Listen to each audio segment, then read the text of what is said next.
Hey everybody, so I'm Alice and this is my first teaching interaction thing for my family practicum, and I just want to highlight a couple points that I thought were super good from the lesson this week, from the reading and stuff. And honestly, marketing is something I had never really thought about before. I know one of the questions that was posed, like to go along with the reading, had to do with if we had even ever had a lemonade stand or something like that. And honestly, I never had. I have no idea, or at least before the reading, I had no idea like anything about how to do marketing. So I was really thankful about the reading this week.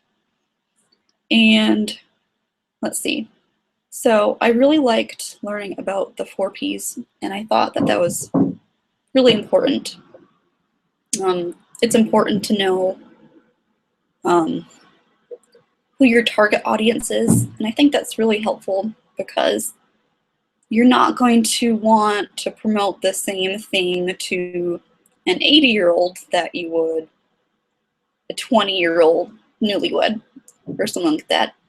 And so, and also I think even just depending on location can be a big difference, whether it's a different part of a country, like a different state, or a different country altogether, where they have different values and things like that. You're not going to want to be promoting the same product to everyone. Another thing I really love that they talked about was price, and how, yeah, a lot of it has to do with money, but not all of it.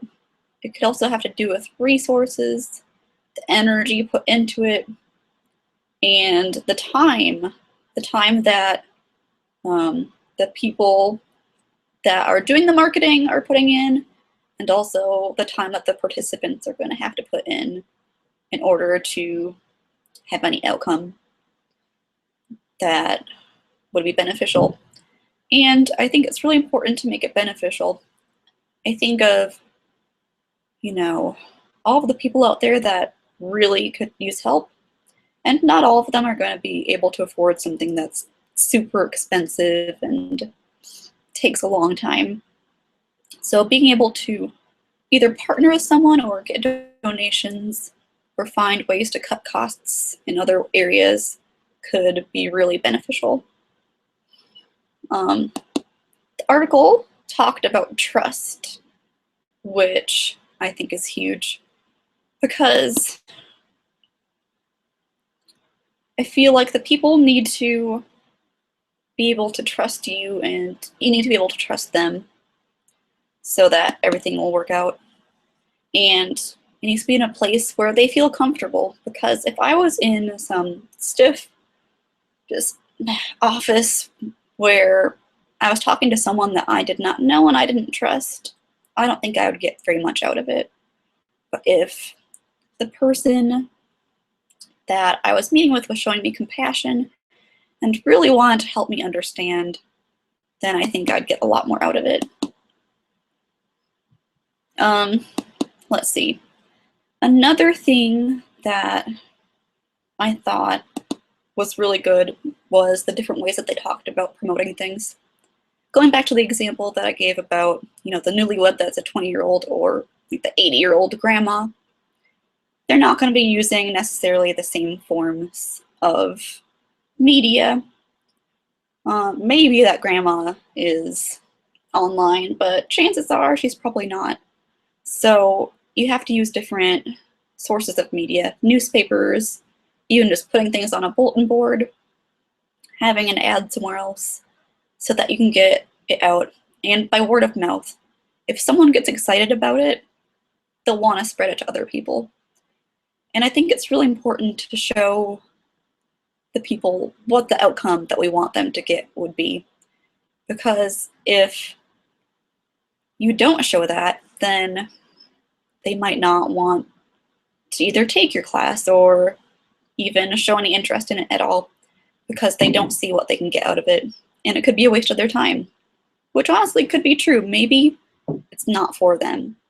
Maybe they don't have that problem that we're going to address, but maybe they do. So I think it all just depends. I love the idea about changing behaviors because the tools that we give people can help them really change their lives. It's one thing to just throw a bunch of information at someone. I mean, that could be great, but it's not going to help people in the long run. In the long run, what people need are tools to help them to, I don't know, just to improve their lives and to improve their families in this case. So if we give them those tools, they're going to do it on their own. We don't need to throw a bunch of information at them that they're never going to use again. I've taken classes that were like that, where I just felt that I was getting nothing out of it. And because of that attitude at the end of the class, that's exactly what happened. But if we're aiming at changing behaviors, those tools that we're giving to people are really going to help them. And I also think that, you know, we think about fixing problems, but the things that we're promoting aren't just about fixing problems, but they can also be about prevention. And if we focus on prevention, we have to worry about fixing problems later, because the people already have those tools and they'll already have healthy families. So I think that, I hope that that will be, I don't know, kind of a switch eventually down the road where that will be more of our focus.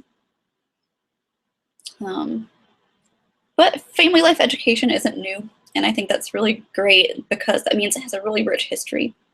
Unfortunately, I also think that it needs to be promoted a lot more because I remember taking a class last semester, Family in the Community, where we were learning about all sorts of resources that are out there for people. A lot of them are free, but I had never even heard of most of them. And I feel like the more that we promote things and market things, the more people will be able to use them and better themselves.